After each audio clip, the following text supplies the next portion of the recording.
Happy Hump Day and welcome in on this Wednesday, September 17th, as we march forward closer to maybe a clearer picture in the Major League Baseball postseason.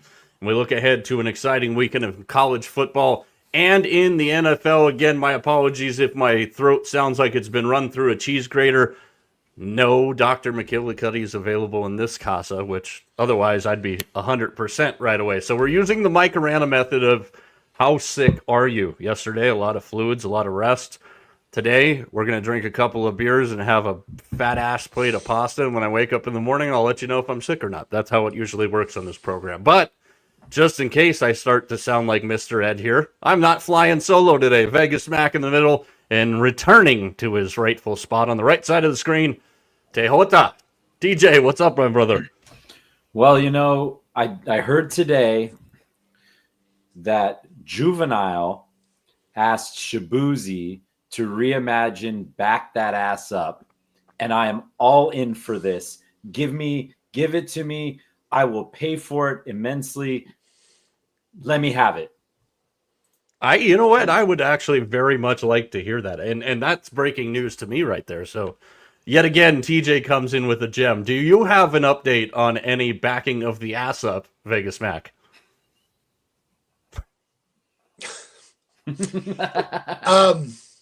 Happy Apple Dumpling Day and Happy Constitution Day. I have that. I like how you work dumplings in, because that could be, that we could be in the same ballpark there. I mean, that works. Good. Shout out to the Atlanta Braves who got me a little day baseball 3-leg parlay finish. They were down 3-0 in like the 6. Yes, there you go, ESPN, right on the money. Listen here, to the people in the peanut gallery, it's too early for this nonsense. They were down 3-0 in the 6, and I'm going, great. I'm going to lose my last leg of a parlay that included, this is how bad it was and how much I was reaching today. The Reds, which they got the dub. The Orioles in the first 5 over the White Sox, which they handled their business. And then the Braves with my guy Hurston Waldrop on the bump. Ooh. And I expected them to just be great. Brad Lord looked great to start the game for the Nats. The Braves go down 3-0, and I'm going, this son of a bitchin' team has cost me so much damn money. Why did I do this? And then Matt Olson continued his hot streak, and the Braves blew it open. So you always got to love the day baseball guys in the middle of the week when you can hit a 3-legger before really anything starts to get going for the day. But as we talked about yesterday, Mac, the postseason picture is about as clear as freaking mud right now. We've got 3 teams confirmed to the postseason. That would be your fighting Philadelphia Phillies, the Milwaukee Brewers, and as of today, the Chicago Cubs. Outside of that, I have no idea what the hell is going to happen in the next 10 days, and we'll get into a little bit of that, and let's get into a little bit of that right now. We've got some games in action that do impact the wild card race. The New York Mets down 6-3 to the Padres right now. Toronto's still fighting with Detroit for that top spot. They're in a 1-1 deadlock with Tampa. Detroit is losing again to Cleveland. And who knew the Seattle Mariners could actually trail in a baseball game? They went down 3-0 on old man Salvi Perez's homer today. And it's 3-2 right now. Yankees and the Twins 2-2. Outside of that, Astros up 2-0 early on the Rangers. T, I'm going to go to you first because you literally talked about this just a little bit ago. And for my 2 American League asshats on this program, and I say that as a term of endearment, T, that American League picture, you were dead right when you sent us the group text the other day. It is a freaking disaster zone right now. It is 100% just a CF. And it's almost like the Astros aren't playing. I said that the Astros are gacking away the division. If 6-4 in your last 10 is gacking away the division, like holy smokes, like the Mariners are just on this absolute heater. But is anybody going to separate themselves? I mean, I think we're going to find out by Sunday what the deal is here, because the Rangers are see you later. They're done. But the Seattle and Houston, like, does anybody want to win this division? And here's what you're going to probably get for your hard work: a rematch with the person who finishes second. So you're basically playing for home field advantage here. But yeah, it is just a mess, and I love every minute of it. The Cal Raleigh watch, he is not homered tonight. If he homers tonight, he will become the Mariners' all-time single-season home run king after passing Mickey Mantle for most home runs by a switch hitter last night. You know, it's kind of funny, Mac. You know, TJ's just talking about the American League West there, and likely we're looking at a Mariners-Astros wild card series. And then you being a fan of the American League East, and we're likely looking at a Yankees-Red Sox wild card series. We just don't know where it's going to be played right now. Your beloved Red Sox losing again right now in the bottom of the fifth. They do have the bases loaded to the pain in the ass A's, who I said were going to impact a lot of these teams down the stretch.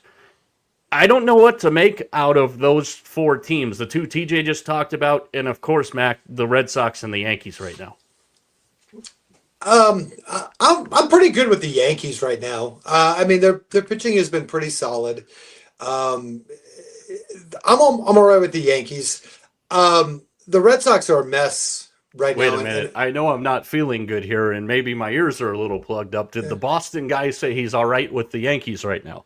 Yeah, I mean, I am. I mean, they've been as consistent as anybody in the last couple of weeks. I mean, they're starting pitching. I mean, getting Heel back he's been absolutely lights out. I mean, he's been great since he's come back.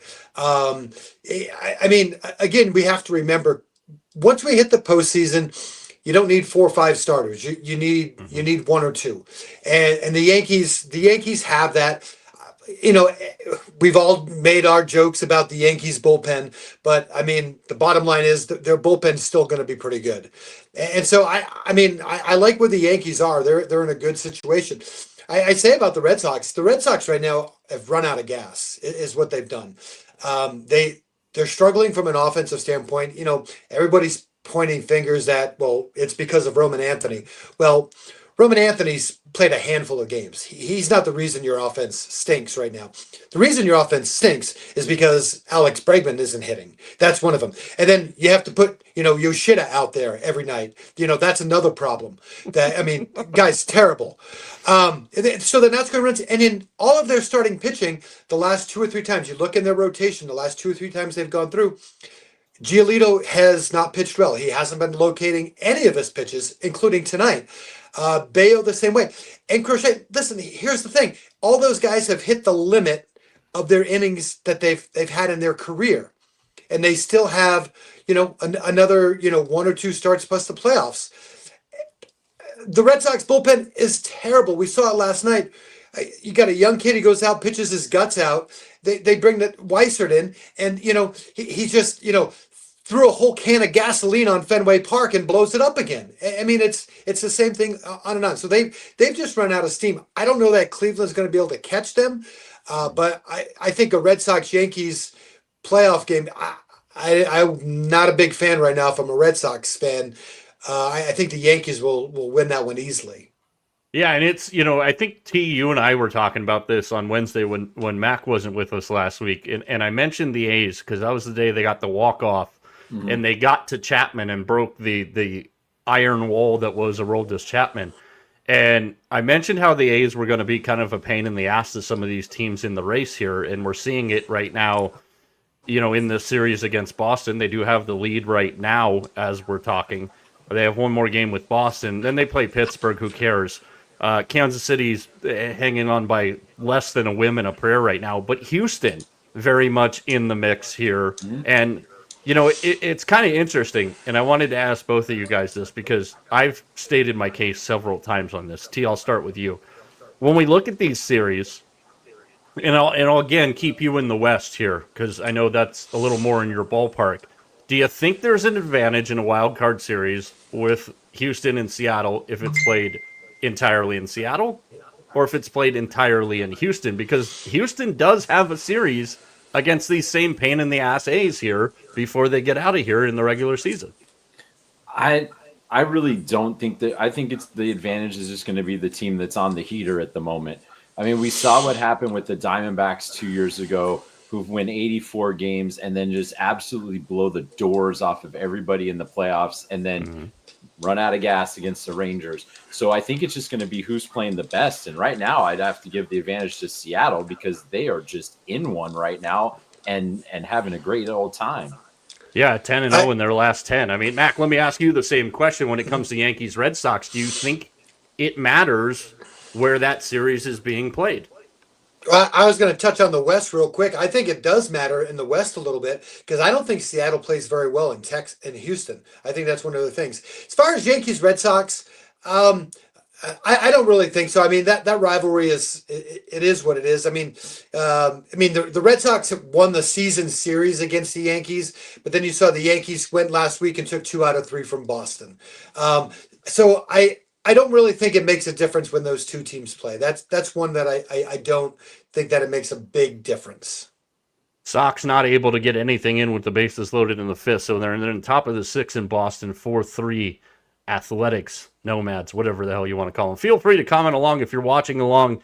If your team's in the heat of a playoff race, let us know what you think there. But, you know, I think when we flip over to the National League side, guys, I think we have kind of an interesting thing playing out here. You know, Milwaukee, for as long as they've been dominant this year, and again, I think it'll be an absolute crime of humanity if Pat Murphy's not the National League Manager of the Year this year. But as much as they were, quote, cruising, if you will, now we're looking at a situation where Philadelphia is right on their heels for the top spot in the National League. And granted, both teams will get a bye there, but it definitely flips the way the bracket would play itself out in that scenario last night. And this is the thing with me with the Phillies specifically. And I know when I made that video a couple of weeks ago and I said, who do you trust more in the postseason, Philadelphia or Milwaukee? And for me, it was an easy one. It was Philadelphia. And we got a couple of very well-worded direct messages from people in their mother's basements that told me that I was, for lack of a better term, an idiot and didn't know what I was talking about because of the injuries to the pitching staff for Philadelphia. Here's the thing with the Phillies. So last night in that game, they're getting no hit. And we'll get to the Dodgers predicament here in a second. They're getting no hit by Shohei Ohtani through 5. They pull Ohtani, and Philadelphia storms back, takes a 6-4 lead. The Dodgers end up tying it up. And then you get Rafael Marchand, who hits a 3-run home run in the ninth inning out of the 9-hole. The Phillies are dangerous for 2 reasons to me. They're dangerous because they're left-handed hitters, Mac. They can hit left-handed pitching. And that is not something that every team has as a strength. They're also extremely dangerous because they have guys in Sanchez and Suarez and Luzardo who are completely different pitchers in all their each individual own rights there. Whatever Nola can bring to the table if and when he comes back, however they use him. But I don't think people really understand, because he spent so much time in Minnesota, Mac, how good Johan Duran is. I mean, we're not talking about the best closer in baseball now. When you look at his save percentage over his career, he is one of the best of all time. And that's what makes this Phillies team so dangerous. And if the Brewers have to go to the bank and they have to play that Game 7 in the bank, I don't know if this Milwaukee team can handle that. Who's starting Game 7 for Milwaukee? It depends. I mean, I've been on that Milwaukee train. I'm not getting off it. I like Milwaukee. I mean, if you ask me right now, who do I think is going to win the National League pennant? I think it's going to be the Milwaukee Brewers. I think they're the most complete team. Again, as I just said, you don't need 3-4 starters. One of those starters is going to go to the bullpen. It's going to give them a little bit of depth in there. I don't know who it's going to be. And yeah, Philly is kind of catching Milwaukee. But here, Mike, we talked about this the other day. Milwaukee's they've clinched for a while now, and so they're resting guys. They're trying to get things. It's a double-edged sword. I mean, you'd like to play meaningful games, but you also like to have the rest, and it's that how much rest do you give guys? And I think Milwaukee's going through this. They're still not playing bad, but I still like this Milwaukee team. I I think it's just one of these years where they're going to have that breakout come the playoff time. And as far as Philly goes, I'll say Game 7. We've seen Philadelphia lose Game 7 in that very stadium, Arizona Diamondbacks. T, would you like to comment on the Philly Milwaukee situation? Yes, I'm on the Brewer train as well, but the Phillies have definitely benefited by this elimination of pitchers hitting in the National League, because that's one more bat you get to put in that lineup. And Philadelphia's lineup is top to bottom probably the best in the National League. So but Matt Green makes a great point. Game 7 a couple of years ago, they lost at home. So, you're only going to be as good as the players that are going out there. But, man, the Brewers look really good, dude. They did look really good. Yeah, and for full transparency here, and I'm going to give you guys a chance to rebuff whatever you want to say, my statement that I'm about to make. So for full transparency, entering today, and I know we were just talking about Mariners and Astros, Yankees and Red Sox, if the season were have to ended today, your postseason matchups would be New York hosting Houston, winner goes to Toronto, Seattle hosting Boston, winner goes to Detroit. When you flip it over to the other side, you would have the Dodgers hosting the Mets, winner goes to Philly. You would have the Cubs hosting the Padres, winner goes to Milwaukee. That being said, knowing that that's how it is, and by the time we get off the air here tonight, and by the time we all lay our heads on the pillow tonight, it could be completely different, at least on the American League side. I'm going to tell you right now, and I'm going to slap it down, whip it out, put it on the table, that I am pretty sure, I will whip it out and put it on the table. You keep your barks to yourself. That the World Series is going to be Toronto and Philadelphia. Tell me why I might be wrong there, and I'll start with you, Vegas Mac. I'll tell you 2 reasons why Toronto won't get there. New York and Detroit. They're not going to get by either one of those teams. I honestly, The dog barking is just adding to this. Yeah, I know. I honestly think the Yankees have a good chance of getting back to the World Series. I really do. The more I've watched them, again, they have some big defensive flaws. I know that. We've seen that they don't run the bases well, but it just something that I feel about the Yankees. I know. I just get that feeling. As far as the National League, I honestly just think the Brewers are the best team in the National League. I think they've been that way all year, and I just think they've gotten there so many times and haven't had that success. I just think this is the year. It always seems like in baseball we have one of those teams that kind of breaks through, and I just think this year it's Milwaukee. T, tell me why I won't get my World Series that I want to see. The only way you won't get your World Series is if Bo Bichette is out for extended period of time, period, end of story. That guy makes that team move. This team is number 1 in hits. Guess who leads MLB in hits? Bo Bichette. Mm-hmm. We talk about Freddie Freeman all the time and how he's a double machine. Guess who leads MLB in doubles? Bo Bichette. Guess who should be getting MVP votes in the American League, but probably won't because of who he plays behind? Bo Bichette. This guy is the heartbeat of this team. And if he's out when the division series starts, that's the only reason that you would not get your World Series.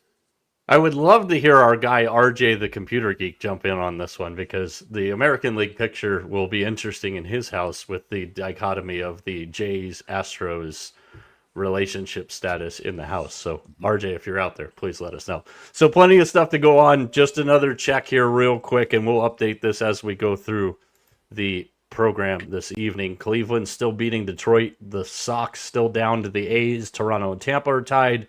The Padres have extended their lead 7-3 over the Mets. while everybody in Arizona, San Francisco, and Cincinnati goes, "Come on, San Diego!" Giants, thanks for playing. We'll see you next year. But plenty of interesting stuff. And again, we'll keep you up to date on this as we go. Let's flip over to the college football gridiron, guys. A lot of interesting games this weekend. There's a lot that obviously are going to get the top billing. Texas Tech and Utah, which will be the Big Mac kickoff game tomorrow night on our social channels.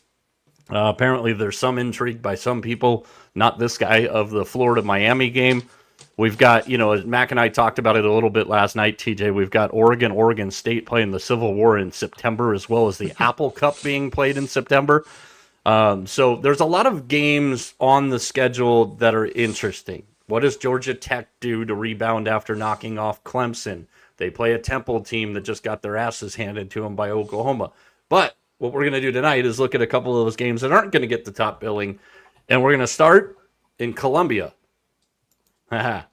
Which Columbia? Who knows? I don't know. But Mizzou and South Carolina, they get going. South Carolina coming off of the loss last week where they got handled by Vandy. They lost Lenore Sellers. His injury status is still kind of up in the air for this weekend, and they're playing a real game Missouri team. And Missouri has started to really kind of put some consecutive good seasons together. And this is going to be an interesting one here. And I don't think it's going to get a lot of the attention that it deserves. But South Carolina comes in 10-point dogs, over under 49.5. Your first thoughts here as we go through this game between the Tigers and the Gamecocks, TJ? Well, I'm just concerned about South Carolina and how their offense is going to do if Lenore Sellers doesn't play, because they were pretty much owned by Vanderbilt last week. I thought that it was going to be a good game, and that game turned into a snooze fest. But I think it was primarily because of Sellers' injury. So I need to see what they're going to look like, what South Carolina is going to look like. This is a team that was ranked going into last week. I believe they were ranked going into last week. I could be wrong, or they were very close. That's a devastating loss for this team. That's a team. South Carolina is a team that was on the upswing, in my opinion. And man, to lose Sellers, if they lose him for this game, to go into Missouri, that's going to be a tough ask. Yeah, and Mac, it was a sloppy game for the Gamecocks last week. 8 penalties, 85 yards. They failed to score in the last 55 minutes of that drubbing that they took from Vanderbilt. Missouri comes in leading the SEC in scoring at 51.5, slightly over 51.5 points per game in the conference at 3-0. I think this game is going to be really, really good if Lenore Sellers plays. If he doesn't, South Carolina, they didn't dispel any of the myths last week, Mac, that they were a one-man band. Yeah, man, oh man, that's a tough loss. I mean, for South Carolina last week to take, and I mean, for a team that let's be honest, I mean, they kind of had hopes to make the playoffs. That's kind of where they were, and a second loss, this early in the season is going to be tough because it's not so much the loss, it's the fact that there's 1 or 2 more losses kind of somewhere in that schedule for what they have. This is a Missouri team defensively that's really, really good. I mean, that was their strength coming in. And lo and behold, all of a sudden, now their offense is kind of kicking it in. Amon Hardy, second in college football and running the football. So, you take a good defense, you put a good offense out there with it, and all of a sudden, boom, you get something special. So this is one of those games where, I think we'll put a theme out there. We kind of talked about it before we came on. These next couple of weeks, teams need to put up or shut up. And this is an absolute put up and shut up game for both these teams. The winner's going to say, okay, I still got a chance to make a playoffs. The loser of this might be done. Yeah. And I think that's an absolutely fair point. Go ahead, T. I was just going to say, can we give it up to Diego Pavia calling his shot with Theo Vaughn, and Theo Vaughn getting a date with Diego Pavia's mom if Diego Pavia gets a date with Tate McRae? I'm all for I want all of this to happen. I love Diego Pavia here. I threw my shot out there. I tried to help and participate from our X account at Mike Arana Show everywhere on socials except for Snapchat. T, why are we not on Snapchat for those joining us for the first time? because Snapchat sucks and we're not 12. Yeah, and I threw our I'm like, yo, Tate McRae, help a brother out here. I love Diego Pavia. I love the moxie of Vandy. Kind of an interesting theme here before we make some picks on this game, guys. In the SEC, can Oklahoma get their revenge on Jackson Arnold? Will Tulane get revenge on Ole Miss, a game we're about to talk about? Will Vandy get revenge on Georgia State? Will Florida get revenge on Miami? Will Mizzou get revenge on South Carolina? It's kind of a revenge theme across the SEC this week, and as we really start to make our way towards SEC full conference play, it's interesting. I'll say the same thing, and thankfully I did bet this on the side last week, but when we were talking about games and we were talking about, the upcoming matchups and making predictions, we talked about the Clemson Georgia Tech game, and I went with Clemson because of the uncertainty of Haynes King's status. I will be going into this game monitoring it very, very closely with Sellers coming off of the concussion. But I think this Missouri team's kind of bottled something here, and I'm going to go ahead and take Missouri, and I'm going to lay the 10 and take the Tigers at home to move to 4-0. T, give me a pick. I'm also going to be watching this to see if Sellers plays or not. But if either way, I like this being a score fest. I'm taking the over on this one. Back. I saw the spread at 12.5. Was that a while ago? Is it now at 10? Yeah, it's now at 10. That's okay. of right before we jumped on All right, the air here. Good. Well, that makes a difference because I think at 12.5, I'd probably, with the history of this game, probably lean towards South Carolina with the points. But at 10 or even 10.5, I'll take Missouri in this one. All right, let's move on to the next one here, and another interesting one, and a team that was a lot of the buzz at the early part of the preseason as being the team that could crash the party in the G5 bid, and that's Tulane. They traveled to Oxford to take on Ole Miss after the Rebels came off of a fantastic, thrilling, hell yes for the over point victory last week against Arkansas, a game that was really, really good. Backup quarterback for the Rebels, Trinidad Chambliss, last week. Fantastic. 353 through the air, 62 on the ground, 3 total touchdowns for him. And this Tulane team comes in kind of ripe and kind of ready for an upset, but they haven't beaten the Rebels since 1988. Ole Miss has beaten them 13 times in a row. Now this is an interesting one because you've got BYU transfer Jake Retzlaff at quarterback for Tulane. Ole Miss comes into this one maybe in a spot where you could catch the Rebs looking ahead because they have a matchup next week with LSU. I'm really, really excited to see this game here. Tulane coming in off of an upset of Duke, 34-27 last week. Mac, I know you're a big G5 kind of team guy, and you were kind of high on this Tulane team. Does Tulane have a shot in Oxford this weekend? Maybe. It'll be interesting to see. You know how Lane Kiffin is. I mean, that's kind of when I went like this. You just never know. Is Austin Simmons going to play? I mean, he's playing the cards. That's kind of what they're doing. We don't know. I think that makes a big difference because I think one of the strengths for Tulane is their secondary, and if Trinidad is playing, that he's more of a runner than a passer, and I think that changes the complexion of what Tulane do. Tulane, as good as their secondary is, and as good as they are against the pass, they're terrible against the run. So I honestly think Chambliss would probably be a better pick in this game at quarterback because of that. But listen, Tulane has a great offensive line, and Retzlaff at quarterback, he's had 40 carries so far this year for 6 touchdowns. That's a lot. But listen, that's what he does. If you watched him play, that's his game.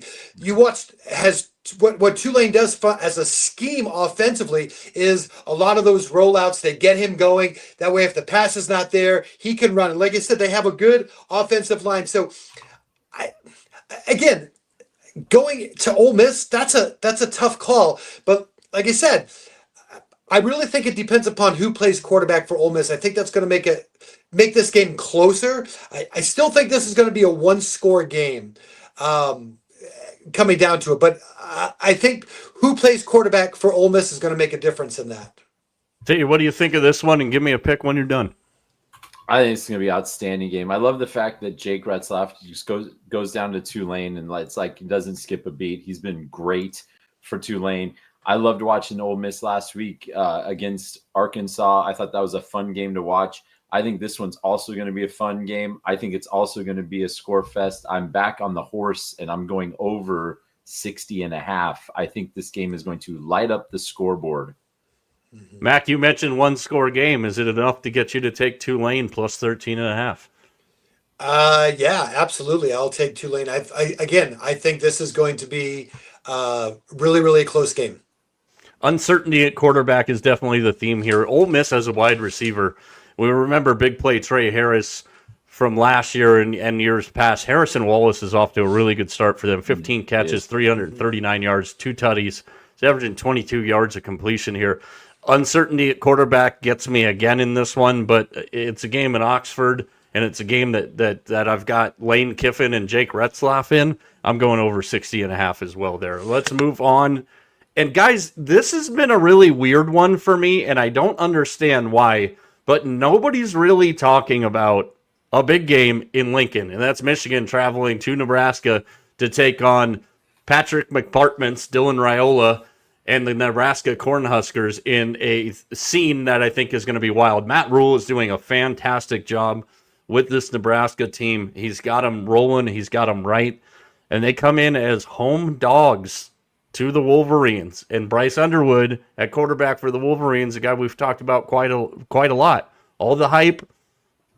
Again, he's only played 3 games. And I think we need to keep that in proper context. Like, we've talked about it a lot, but I don't think people are. And we're seeing it literally with Arch Manning right now. The overhype at the beginning, and now he's getting booed last weekend. Like, you got to remember, this is a different ball game. I don't care what your stats were. And I can use DJ Lagway as a perfect example. DJ Lagway in high school was ridiculous. So was Dylan Raiola. So was Bryce Underwood. Like, I get it. Arch Manning, same thing. And again, with Manning, it's the last name as well. But this is a game that I really thought, guys, was going to get a lot more pub and a lot more talk, and I think it's just kind of flying under the radar, and I don't understand it, Mac, but I think this is going to be a wild scene in Lincoln, and it's been a long time coming for the fans in Nebraska, and T, I know this one hits to a spot, but I'll start with you, Mac, in the middle there. What do you make of this Nebraska-Michigan game?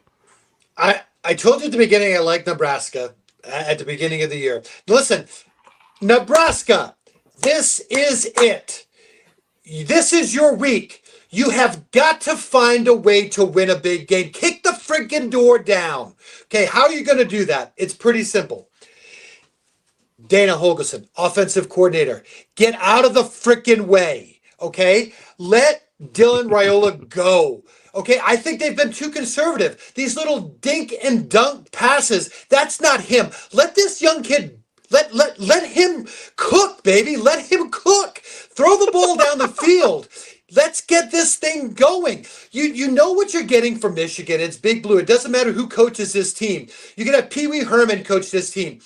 Michigan's going to play defense. They're going to run the ball.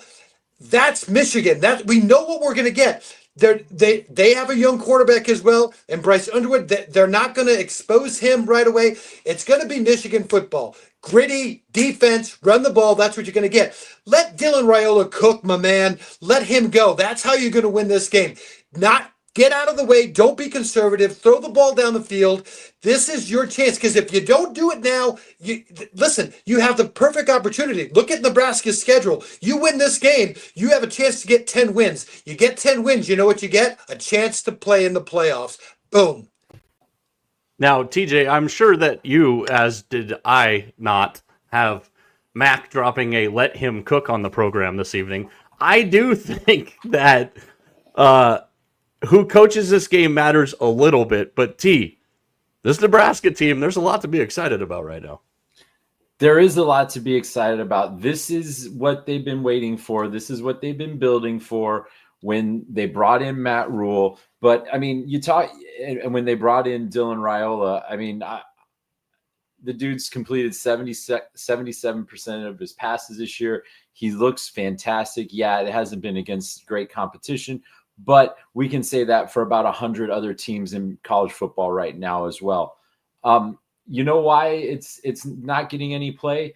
Because Nebraska has lost every game against a top 25 opponent this decade.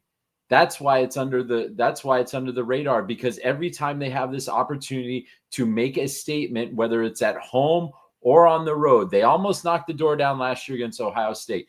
But every time they've had this opportunity, they haven't been able to close the deal. And so everybody's just assuming that they're not going to be able to close the deal again this week. And I think they might be able to pull it off. Interesting thing here, and if you really want to break this down, and I'll start with our predictions on this one.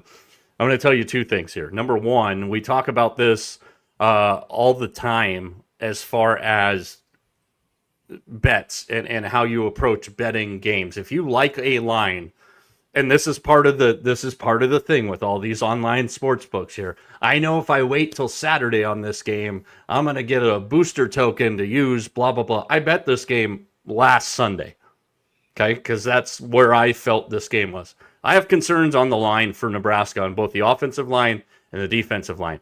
I also have bigger concerns on Michigan and their ability to actually produce points throwing the damn football. So I don't really think the coaching thing matters there. I do agree with both of you guys here, and Matt Rule's been building to this point all the way through. I don't want the damn points. I don't need the damn points. I don't trust Michigan to move the ball through the air right now. I think that scene in Lincoln is going to be absolutely ridiculous. And I took the Huskers on the money line, and I took them at a way better price that you can get them now, which was plus 110 before this program started here. I like Nebraska in the spot. I'm a big believer in Matt Rule and what he's doing. Give me the Huskers on the money line. Mac, are you continuing to cook here? Give us your pick. Well, I do have some concerns. I will tell you that. One of the things is that Michigan runs the ball really, really well. That's one of the things that they're going to do. And so I worry about, can Nebraska stop the run? That's the thing. The other thing about Michigan, I've read, I don't have 100% confirmation, but Rod Moore might be back for Michigan at safety. And so that's a key thing too. I don't know if he's going to play. I don't know if he plays, if he's going to be 100%, but that all of a sudden makes that Michigan secondary that much better. But listen, like I said, Nebraska, it's your time. This is it. The rest of their schedule, I mean, I talked about getting to 10 wins. You got Michigan State, Maryland, Minnesota, Northwestern before they hit USC. I mean, that would just about get them to where they need to be. So I'm with you on this one, Mike. I don't need any points. I think Nebraska wins this one straight up. Uh-oh, T, we're in dangerous territory here. Are you going to sweep the board? Memorial Stadium, 90,000 berserk people. Malcolm Hartzog's coming back. Javin Wright's coming back. Dylan Raiola looks like a different quarterback than he did last year. They gave him the ball last year. They said, it's your team. We're going to take our lumps. They got a bowl win last year, but it wasn't a great season. They got a bowl win. That was a nice stepping stone. They are hosting every high-level recruit this weekend for this game. It is going to be bananas. GBR. I'm taking Nebraska. Uh-oh. There we go. The Cornhusker faithful. You know who to blame if you guys don't get this win against Michigan.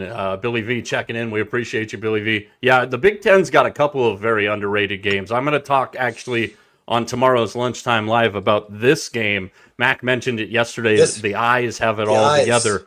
As far as our videos go for our show, I mentioned earlier the Big Mac kickoff will be Texas Tech and Utah. That'll be Friday night. I'll have Auburn and Oklahoma. TJ After Dark is actually going to go to the Big 12 this week in Arizona State and Baylor, which is another sneaky good game. But yeah, that Indiana-Illinois game, another one under the radar that the Big Ten, I think, has the best set of games this weekend.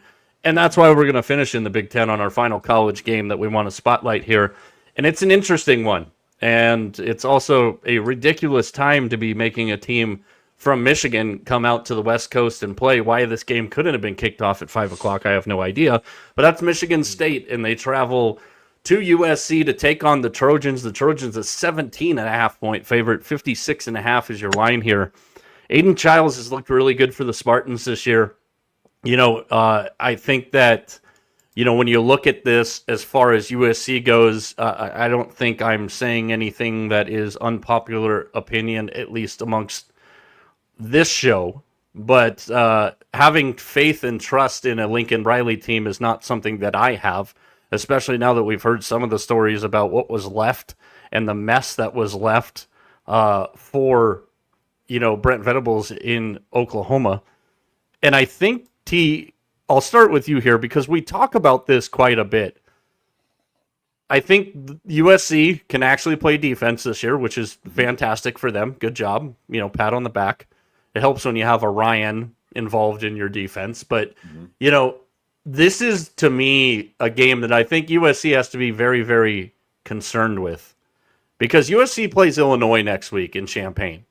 And this would classify all the red flags and all the warning signs of trap game for me for the Trojans, overlooking a 3-0 Michigan State team that has a good quarterback in Aiden Childs. This game reeks of trap game, especially since the only game that's starting later than this game is on the islands this weekend. This 8:00 start That'll be on tomorrow's show. This is holy smokes. But look, Jaden Miyavis had a great year. He's done what he's had to do. This team is very well balanced. I like the way that they've been playing. Unfortunately, the win at Purdue was a tough game for them. It was a game that a team like this needs to win in order to grow and try to make that next step. Because let's face it, this team, even with my favorite guy on the field, never won anything. And so they're trying to get to that point once again. This game reeks of trap game, just reeks. Max, Sparty, and the Trojans, who should be playing for a wooden Trojan horse trophy now that they're in the same damn conference. What do you think? Well, Jonathan's not here, so one way or another, I'm just going to take. I think you guys got this all wrong. I'll be honest with you. I think you got it all 100% wrong. I think USC number one is going to put enough defense, enough pressure, on Childs that he's going to rattle him from that standpoint. But here's the other thing: USC's offense is very complex. You watch them offensively. One of the things that they do is like on almost every pass play, they're sending somebody deep down the field. Michigan State cannot keep up with the offense that USC has. That's the bottom line. USC's second in the country in offense. They've got a really good offensive line. Listen, they throw the ball down the field at an absolute crazy rate. It's none of this dink and dunk stuff. It's down the field, 13, 14 yards every attempt.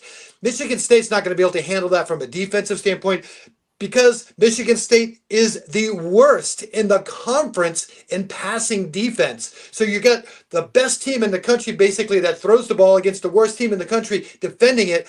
Michigan State, from an offensive standpoint, can't put the numbers up to compete with USC in this game. This is an absolute steamroller. There's no trap in this game. This is a steamroller game. Steamroller game.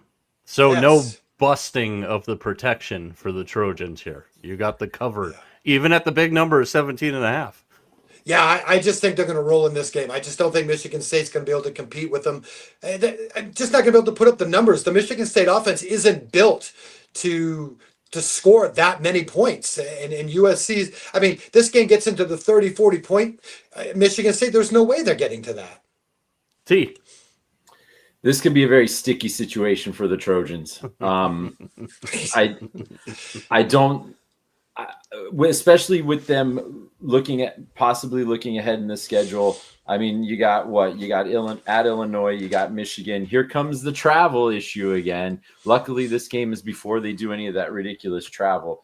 But I don't like this number at all. I'm going to take the points on this one.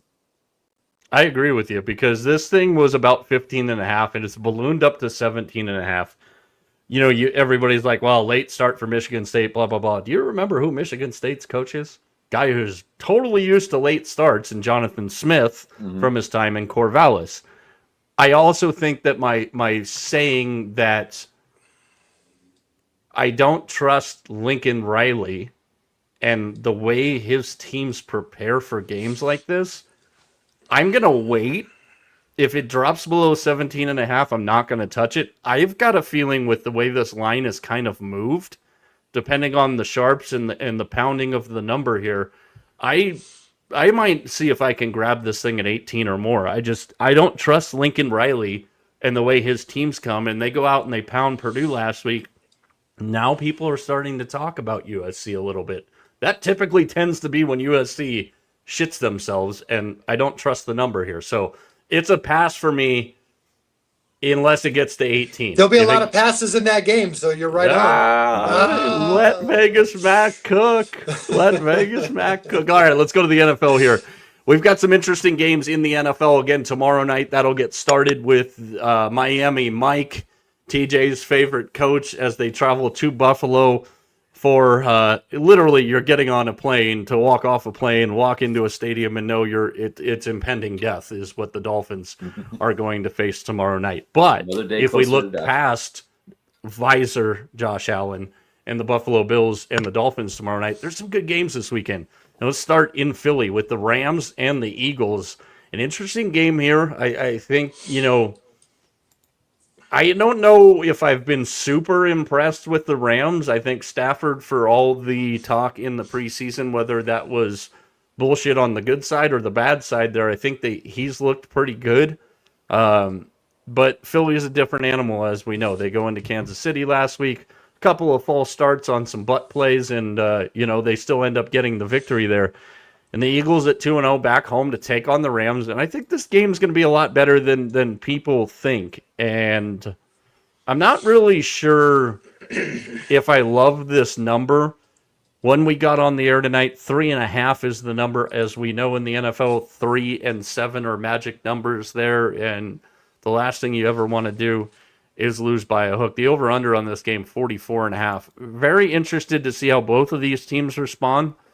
Are the Rams drinking their Kool-Aid? Is Philadelphia going to stay grounded here? I don't know if I've loved Philadelphia's offense in 2 games. I don't think I could love it against Dallas's shitty defense. And last week, they in Kansas City is a different animal. There's a lot of familiarity there. I don't think the Eagles have really clicked on offense yet, Mac. I'm really interested to see this game, and we've talked about the cornerback 2 issue for the Eagles, and you've got Puka Nacua, and you've got Devontae Adams now. And I wonder if that cornerback 2 spot's going to rear its ugly head in this one. Yeah, this is an interesting game. I mean, early on, you talk about not really liking kind of what Philly's done offensively. I mean, take a look at now with the Rams. I mean, that first game, 14 points against the Texans, and we've seen the Texans a couple of times now, and lots of questions about where the Texans are as well. So I kind of battle with that a little bit. But I just think from an offensive standpoint, I'm going to start there. I think just Philly is going to be ready to have one of those games. To me, this feels like it's just going to be one of those games where Philly has kind of built up. Now week 3, guys have gotten their reps in. I think this is going to be a pretty big week for Philly in this one. See. My Eagles fatigue is starting to get to a Chiefs fatigue level. And that's just going to happen because the Eagles have been so dang good for the last couple of years. Not impressed with either one of these offenses this year so far. But the corner position does concern me a little bit. I'm waiting for the Eagles to bust out. And I don't know if this is going to be the time and the team that they bust out against. Yeah, and I think there's 2 things at play here for me in this one. I don't love that it's at 3.5, but remember they played in the postseason last year and Philly beat them by 17. I think Mac made an excellent point here. I think the inconsistency of the Rams offense and the waiting for the time bomb to explode for the Eagles offense, I think both of those things come together this weekend. So I am going to lay the 3.5 and take the Birds, Mac. Mac wants us to guess what he's saying. Unmute your microphone. Sorry, I was bitching about something. I like Philly in this one, even with the 3.5 points. I think it's going to be. Like you said, I think Philly's going to have a big offensive weekend. See, I'm taking the under. I'm going under 44.5. which is not normally something Not you normal. ever hear out of TJ's mouth on this program. Speaking of TJ, the Raiders are in Washington to take on the Commanders, a couple of teams that come in at 1-1 off of huh? Good Lord, what the hell was that crap? Now, are the Chargers that good? Are the Packers that good? Is Geno Smith that bad? Is the offense for the Commanders that disjointed? This is a very weird game to kind of call here. And, you text me back when Geno threw the pick on the first play in the game on Monday night.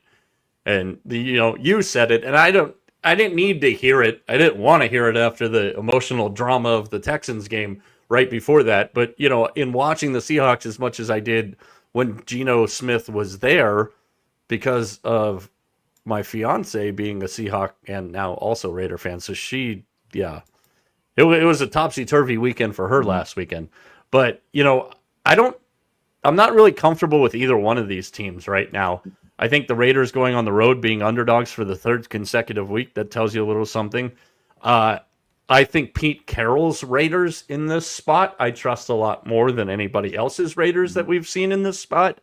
And again, high expectations on the Commanders, a 3.5, again, the effing 3.5, and an over-under of 44.5. I'm really interested to see Pete Carroll's Raiders and their response, as well as Dan Quinn's Commanders, and how they respond, because neither one of these teams played particularly well last week and got to have a sour taste in their mouth. No, and the Commanders get the long layoff there for playing on Thursday, and the Raiders turn around on a short week. What I've liked about the Raiders' play is the defense. I think has been playing very well. I mean, they're victim to an offense that was completely inept on Monday night. And when Geno throws the pick on the first play, I just shook my head and I go, it's going to be that kind of night. And that's exactly what it was. It was that kind of night. I'd like to see more explosion out of this off. I'd like to see Ashton Genty get more touches. I mean, we've seen what he can do. Is he going to be your running back, or is he not going to be your running back? And the only way to figure that out is to freaking get him the rock and see what he can do.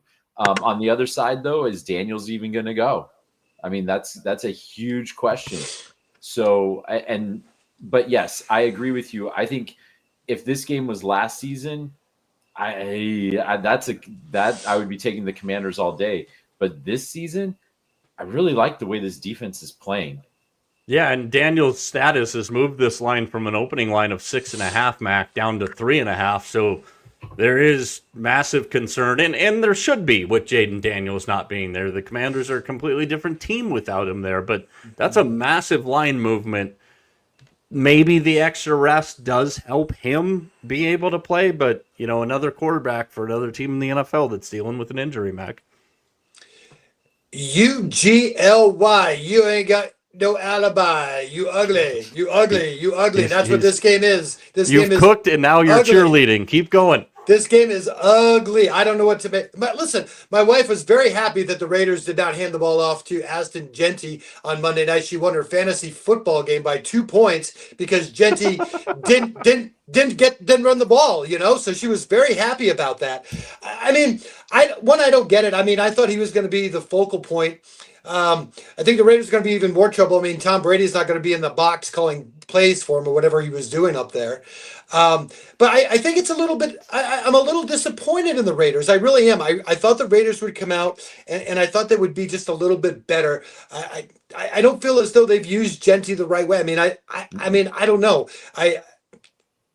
Again, I'm not at practice every day, so I don't know. But, it just, for me, it seems kind of weird. Daniels doesn't play. I think this game is completely different. I still think Washington wins. I still haven't. I'm sorry. I don't have enough trust built up in the Raiders yet.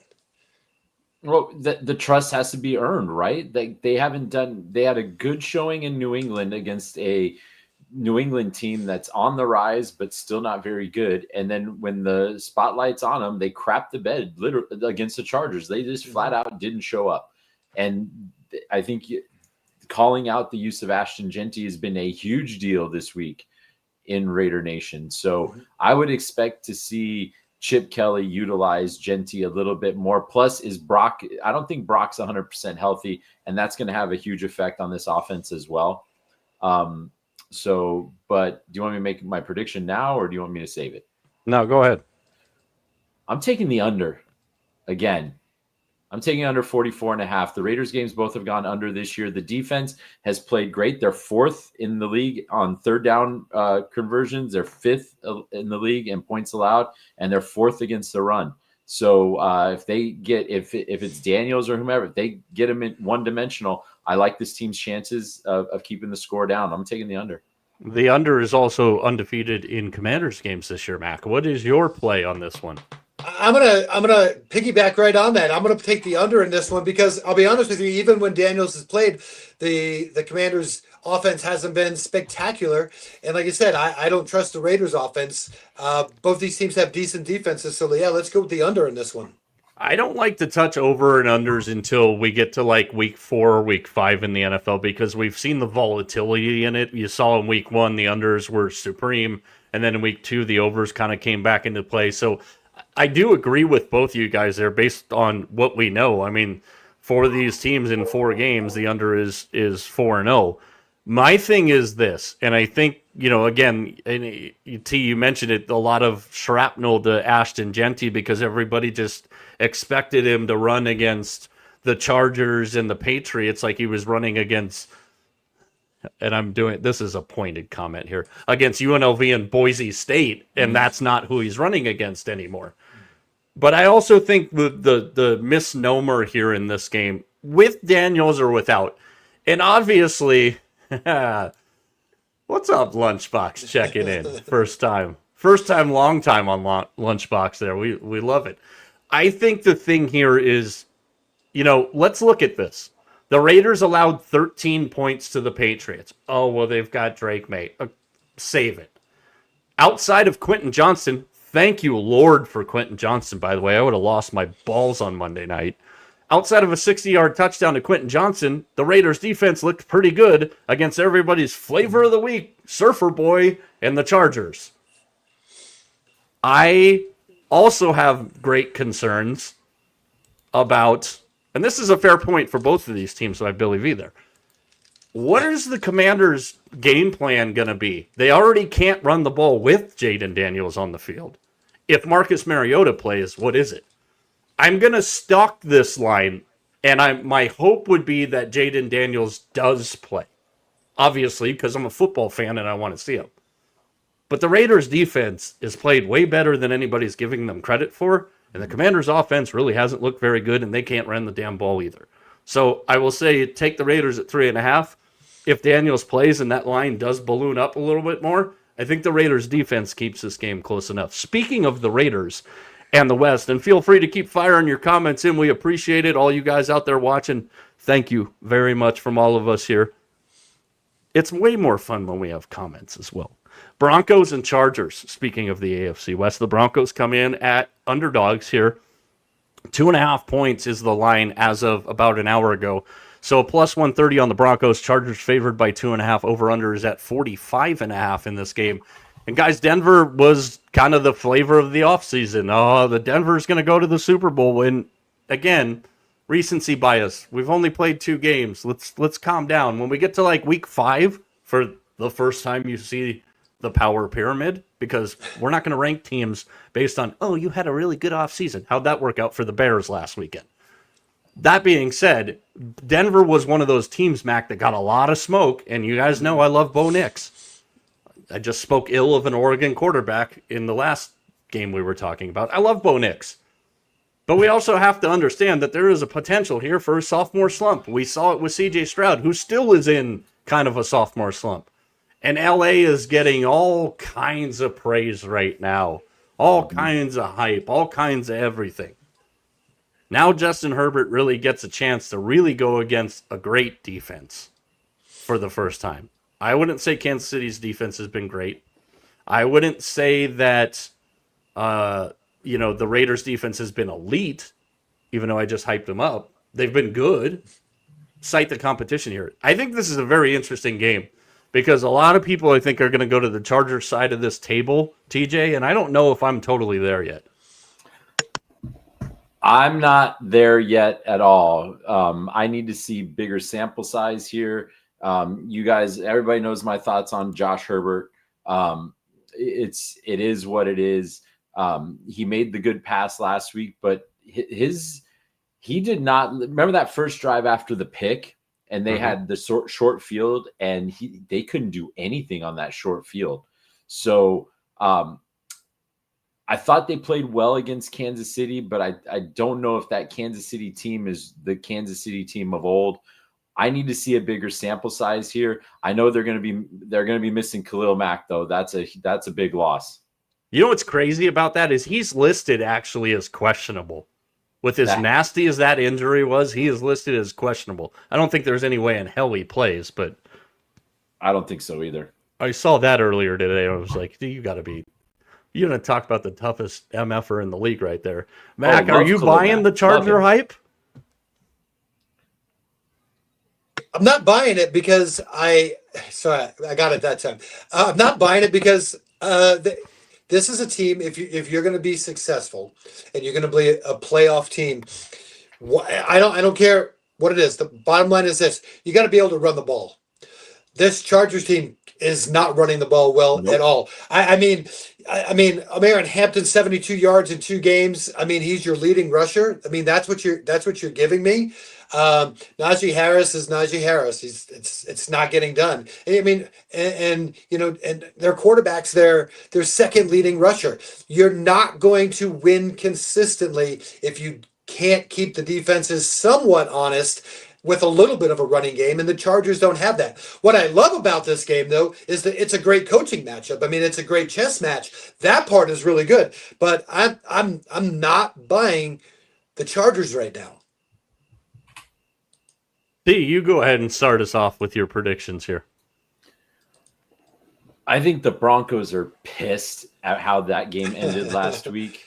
There you go, Mac. Hold on. Not to interrupt you, TJ. Mac's racking up fan club members here like they're going out of style. Speaking of which, Friday, Mac's homie, Herb from the Herb and Rod podcast will be joining us at the end of Friday's Lunchtime Live. Go ahead, man. T. He's cooking tonight, as the kids say. So. I love it. I think the Broncos are pissed.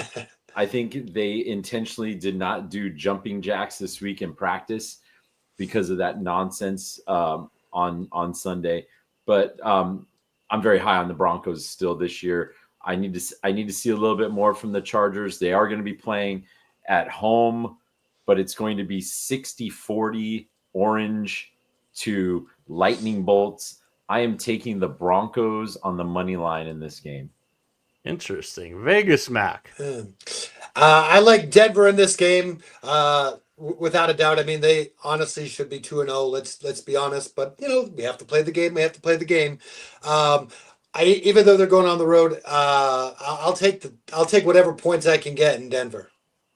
Interesting stuff. So Mac wants the points in Denver. TJ wants the money line in Denver. I think your 60-40 is going to be off. I think it's more going to be like 85-15 as far as Charger fans and Bronco fans, or That's Bronco fine. fans and Charger fans. Mm-hmm. I know that doesn't hurt your feelings. Here's my thing. I have the chance to pull the sweep here. We've only had one sweep tonight, and that was Nebraska over Michigan, which now I'm going to go down and double down and hedge on Michigan because that only spells disaster. I have more concerns with the play of Bo Nix so far in this season, and I think the Chargers' defense is kind of their calling card. I think Denver is going to try and force Justin Herbert into throwing the football because I don't think Denver's defense thinks that the Chargers are going to run the football. Mm-hmm. So I think what Vance Joseph does and the way Sean Payton coaches, I don't care if this is a strength on strength matchup. We think our strength is better than your strength. Mm-hmm. I am going to chicken out of here and pull a Mac and be a Switzerland a little bit. I am going to take the Chargers on the money line. I'm not going to lay the points because I still don't know what I get out of either one of these teams. And again, Adam, checking in again, another great point there. It's going to test the Chargers offense as well as the Broncos defense. I think really the underlying thing for me is it's the Chargers defense versus the Broncos offense. And I don't know if Bo knows, and I don't know if Sean knows yet how settled they are. Final one here, and we'll go through this a little quick. We're running a little long, but we appreciate you all out there following along as well. We've got a Monday Night Football game, which normally we don't talk about in this spot, but because we're not on Monday, and the dumbass that makes the predictions on this show on Mondays really is sucked on Mondays, we're going to talk about this game now. And you two, smooch, Lions and Ravens are playing on Monday Night Football. Two teams that, you guys are both very high on. I think this was Mac's exact Super Bowl prediction, and if I remember correctly, TJ, you had Lions and Chiefs? I had Lions and Bills. Lions and Bills, okay. So, I'll let you guys start here, but I'll say, hey, like we all know now, Detroit is so back, baby. Well, of course they're back. They had a pseudo bye week last week, so of course they're back. Look, this team came to play at home. They brought the intensity. They made OCW look really bad, and they just walked all over them. It was over from the jump. This Ravens team, though, they're very similar to the Lions so far, and they played a very good opponent the first week. They lost. They come back. They play an opponent that they should beat the tar out of, and they did. And now they're going to run headlong into each other. This is going to be interesting because I want to see how if the Ravens defense is going to do anything different than they did against Buffalo. That's what I'm interested to see. Real quick before you get going, Mac, here, and I'll share my thoughts after you're done. But if this is the Adam, I think it is a big weekend in his house because wife is a Bears fan and Adam is a Cowboys fan. So pray for both of them. But I'd be interested to know what the bet is in the Adam house this weekend on Bears Cowboys. Mac, Lions, Ravens. I don't know if we know a whole lot about either one of these teams right now. Well, here's what I do know. I know that Baltimore scored 40 points in both their games, and I told you this is a team that offensively, baby. This is a team that's going to score points. And the other thing is when teams out of the division play Lamar gets to them. You cannot practice Lamar. You can't. That's the way that it is. You have nobody on your practice squad that's anywhere near like Lamar. And so he's very hard to prepare for. And teams out of the conference do not do well against Baltimore. Again, they put up 41 points in both games. Their offense is really, really good. I mean, here's where you have to make the decision. You're going to concentrate on Lamar. Oh, yeah. Hey, by the way, we got this guy behind me here, Derrick Henry, who's just going to run you over. So, again, this is a tough team. I mean, week in and week out, Baltimore is going to be a tough team to deal with because they're going to put points on the board. You're going to have to score 30, 40 points, 41 points at least to beat them. Here we go with the Lamar Jackson gets flowers for no damn reason again. I don't get it. I really don't get it. Okay, but I understand it too. But the bottom line is, look at his record against non-divisional opponents. He's spectacular. He really is. Teams you don't see him. I mean, you look in a division like the Steelers. They don't have a problem with Lamar because they know how to handle him. Maybe not this year, but they don't. But outside of the division, I mean, teams struggle against Lamar Jackson. It's just the way that it is. Yeah, and much like a lot of people, and I'll get into this a little bit more on Lunchtime Live tomorrow, but, we've seen all the people like, teams that start 0-2 going back to... Anybody that's using that argument right now is a moron because the playoffs have expanded and it's not a valid point anymore. And the season is expanded. So here's the thing. And let me ask you guys this. And it won't look like it. One of my cats sounds like he's literally dying in pain right now just for like a scratch. This is all it is. So if you can hear that out there, I'm sorry. Everybody's well fed in this house. Buffalo got 108 yards on the ground. Cleveland went to 118 yards on the ground. Neither one of those teams have Jahmyr Gibbs, and David Montgomery.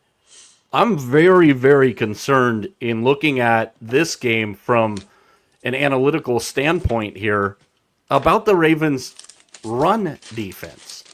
And then at the same time, if Detroit is able to slow down Lamar Jackson and Derrick Henry, which, as I mentioned in our Sunday Night Football preview from Week 1, keep those guys between the tackles. Yes, you're not going to stop a freight train when he gets outside the tackles. If Detroit can keep them in the prototypical box, if you will, I think these are two even teams. And then at that point, I'm going to look at the... Here we go with Mac and his Sharpie. Hold your Sharpie, your permanent marker, I should have said for a second. Freaking guy. We're going to take his markers away next time so he can't cook with markers anymore. Walter White. I think that's the thing. And you'd go, well, Baltimore's secondary is pretty damn good. You're right, they are. But that being said, I don't have a lot of faith in this Ravens run defense right now. And yeah, go ahead, Ravens fans, because we started this early last year. Let's just bring it on now that I hate your team. I don't hate your team. I just think your run defense is overblown for what it actually is. If this game was in Detroit, I'd feel a lot more comfortable about it. But when I'm looking at this number in this game, it's only 4.5. I'm going to stock it throughout the weekend. I'm going to check it out throughout the weekend. I am on a strong lean to the Lions side of this because of Gibbs and Montgomery. I think that's the problem for Baltimore on Monday night, and a lack of a passing game. Go ahead, Mr. Permanent Marker. Yeah, that's fine. Eventually, law averages says that doesn't matter anymore. Just saying. Just saying. He's hard to prepare for. So to let's jump the shark here, since we're running a little long tonight. I'm going to go ahead and assume you, Mr. Lamar Jackson fan club president, are taking the Ravens minus 4.5 on Monday night. Yeah. That would be you, the Lamar Jackson fan club president. Yeah, I'll do that. Okay. Yeah. Put me down for that. I'll take that. That sounds good. Always confident pick when he goes, yeah, sure, I'll do that. TJ, what do you got for Monday night? Give me the Lions and the over. I'm on your side there. I definitely like the over in this game.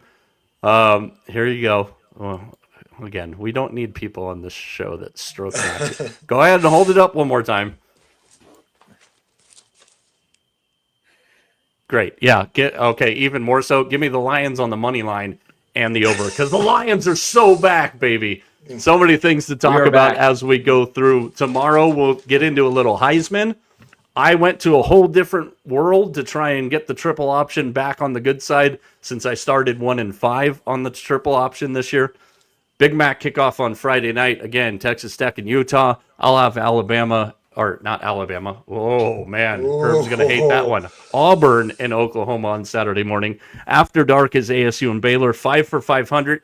We made it through a whole show. You guys didn't bust my balls for being the one guy that screwed up 5 for 500 last week. You guys don't have to be nice to me because my name's on the show. I was going to say, I even did it with a backup quarterback. I'm willing to give hall passes for the first 6 weeks.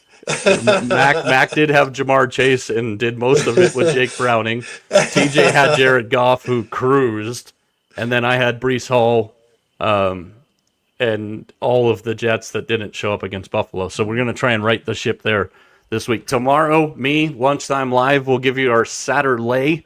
We'll also talk about some of the other big games. Friday, Mac will join me on Lunchtime Live, as well as our guy Herb from the Herb and Raj podcast. We'll spend the last half hour of Friday's show talking all things college football.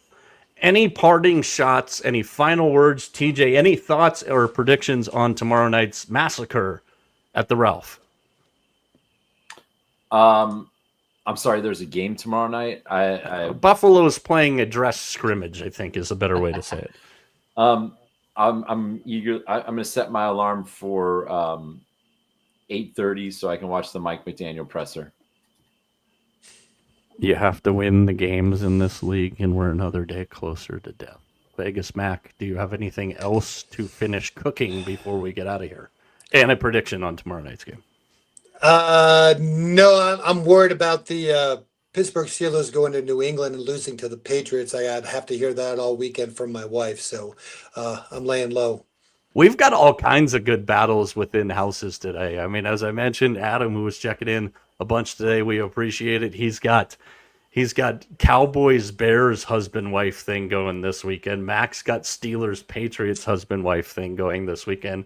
TJ's got husband wife thing going this weekend with TJ and his favorite girl of all time, Justin Herbert. We got all kinds of stuff going on this weekend. So lunchtime live tomorrow, 11:30 on the West Coast, 2:30 on the East Coast. For Vegas Mac, for TJ, for everybody behind the scenes, I'm Mike. We'll talk to you at lunch tomorrow. We're out.